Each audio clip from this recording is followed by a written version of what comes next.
diretso na sa ating guest. Tulad nga ng aking post kanina, ang sabi ko nga, nag-trending to. Nag-trending siya noon dahil po doon sa, di ba nauuso kasi sa Facebook yung mga challenge. So, isa po siya sa pumatol sa isang challenge. At yung challenge niya na yon is nag-trending. Sa loob ng isang araw, inabot ng 3 million views ang kanyang post. Kaya grabe, nagkagulo lahat. Kasi grabe rin naman talaga yung ginawa niyang challenge noon. At ngayon, kasama natin siya live na live dito po sa studio. Lalo na sa mga taga-Batasan, makikita po natin siya lagi naka-duty dyan po sa, sabihin na natin, sa Evergodesco Mall. At isa po siyang sales staff. Kasamahan ko rin siya sa LGBT before, matagal na. Kaya huwag natin patagalin. Let's all welcome. Palakpakan natin, Madam Jubel. Tara, Jubel, welcome! Hello! Paano yung hello? Ayun, magandang Jubel. Bago lahat, bumati ka muna sa ating mga ka-flashers. Hello po mga taga-flashers po, mga hot house of it. Hello po, magandang hapon po. Salamat po sa pag-imbita dito po. Yes, dire-diretso na natin to. Jubel, hindi na tayo mag-cover. Jonabel, hindi na tayo mag-commercial dahil may nahabol tayo ngayon. Jonabel Magdalene, kamusta naman ang buhay mo ngayon bilang isang, ano bang gender preference mo?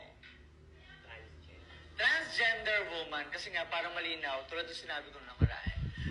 Ang transgender woman is kung ano yung kung anong tingin mo sa sarili mo. So ngayon, ang tingin niya sa sarili niya is isa siyang transgender woman.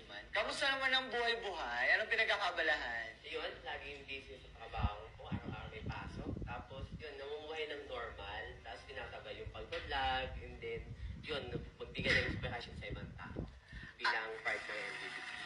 Yes. Ano ba ngayon ang pinakatrabaho mo ngayon, Jonathan? Yun, isa po akong sales staff po sa Evergodesco Commonwealth po. Sa Real Big Use, pwede mag-brand? Yes, go Sa lang. Real Big Use po, dun Sa pa ako magbayad ka nakasign after. Charot! Charot lang. sa second floor po ng Evergodesco Commonwealth. Sa mga gustong mag-avail, punta lang po kayo ng promo. Pag gusto nyo bumili ng phone, pwede yung hanapin sa Evergodesco Mall si Jonabel. Anyways, normally, saan mo umiikot ang trabaho? Sa cellphone talaga. So, yun talaga naging buhay mo for how many years? So, ngayon mahalos magna 9 years na ako dyan sa 9 years. So, naka-encounter ka ba na, kasi di ba ang trabaho nyo lumalapit kayo, bigla, cellphone po, anong brand po, anong panghanap nyo, ganun. Nakakaranas ka na ba na parang biglang gumanon sa'yo yung Marami po. Marami ka talagang may experience ng mga client na minsan hindi ka magugustuhan. Parang iba yung ano sa'yo.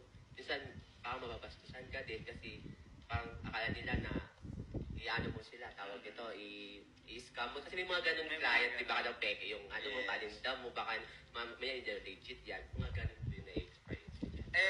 Na-experience mo na ba? Lumayo kang bakla ka, may gumanon sa'yo. Marami po. Anong nararamdaman mo pag Siyempre, bilang tao, kahit hindi na natin sabihin na bakla tayo, tao na. Nasasaktan po din tayo. Damdamin po kami mga katulad namin po na sana, kung hindi mo kami respetuhin bilang isang bakla, respetuhin mo na kami bilang isang tao. Yes. Yun na lang po talaga eh. Number one talaga is respect. Actually, sa trabaho mo, yan ang pinakamadalas ma-encounter. Yes po, kasi talaga face-to-face, mag-ano ka ng client. Kaya sana yung mga pupunta ng mga mall, kapag may mga lumalapit sa inyo, wala yun talaga trabaho nila, diba? Na mahirap, pero nakasurvive ko for 9 years. Yes po, lalo na yung pandemic. Yun ang pinaka, paano yung pandemic nyo?